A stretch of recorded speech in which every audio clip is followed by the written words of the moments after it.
Umani ng batikos ang inilabas na warrant of arrest ng isang korte sa Laguna laban sa business tycoon na si Atong Ang dahil umano sa paglabag sa kanyang karapatan sa due process. Ayon sa kanyang abogado na si Attorney Gabriel Villarreal, premature ang desisyon ng korte na maglabas ng arrest warrant laban sa kanyang kliyente kaugnay ng missing sa Bungeros case. Legally, questionable din anya ang aksyon ng hukuman.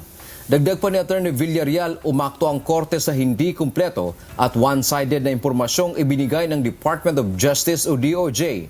Hindi umano nito tiningnan ang kontrasalaysay at ebidensya ng mga respondent kasama na si Ang. Ayon sa kampo ni Ang, gagamitin nila ang lahat ng paraang legal para i-challenge ang warrant. Naninindigan ang kampo ni Ang na inosente ito sa lahat ng mga kasong ibinabato sa kanya ng self-confessed na whistleblower na si Julie Patidongan na umano'y may kagagawan sa grand scheme upang pagtakpan ang kanyang mga maling ginawa. Wala anyang pisikal na ebidensya na naipresenta ng DOJ para iugnay si Ang sa kaso. Samantala, ayon kay Department of Justice o DOJ spokesperson Attorney Polo Martinez, hihingi kaagad ng Hold Departure Order o HDO ang prosekusyon laban kina Ang at co-accused nito para matiyak na haharap sila sa paglilitis. Kinumpirma din ng Bureau of Immigration na walang record na lumabas na ng bansa si Ang.